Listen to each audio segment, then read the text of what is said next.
नाशिकचे 2 माजी महापौर भाजपच्या गळ्याला लागलेले आहेत।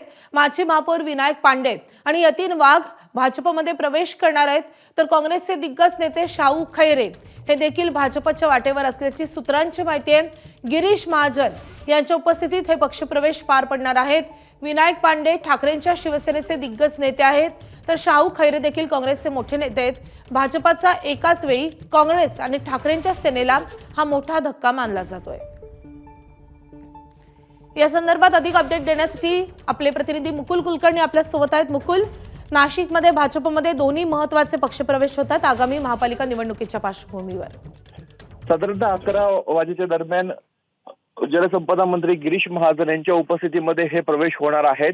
कालच ठाकरे बंधूंनी आपली युती जाहीर केली आणि त्याच दिवशी गिरीश महाजन आणि भारतीय जनता पक्ष यांच्या माध्यमातून ठाकरेंच्या शिवसेनेला मोठा धक्का देण्यात आलेला आहे। विनायक पांडे हे मोठे नेते आहेत, माजी महापौर राहिलेले आहेत। त्याचबरोबर यतीन वाघ हे मनसेचे पहिले महापौर आणि आता गेल्या काही वर्षापासून ते शिवसेनेमध्ये होते।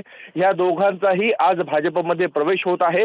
प्रभाग क्रमांक 13चा संपूर्ण पॅनलच भाजप निवडून आणण्याच्या तयारीमध्ये आहे। त्यामध्ये काँग्रेसचे ज्येष्ठ नेते शाहू खैरे यांचेही नाव आघाडीवर आहे, तेही भाजपच्या वाटेवर असल्याची माहिती आहे। त्यामुळे 11 वाजता स्पष्ट होणार आहे अजून या नावांमध्ये अजून कुठल्या नावांचा अधिक समावेश होतो, परंतु संपूर्ण पॅनल जिंकून आणण्याच्या दृष्टीने भारतीय जनता पक्षाची जी रणनीती आहे ती कुठेतरी यशस्वी होते का हे बघणं महत्त्वाचं आहे।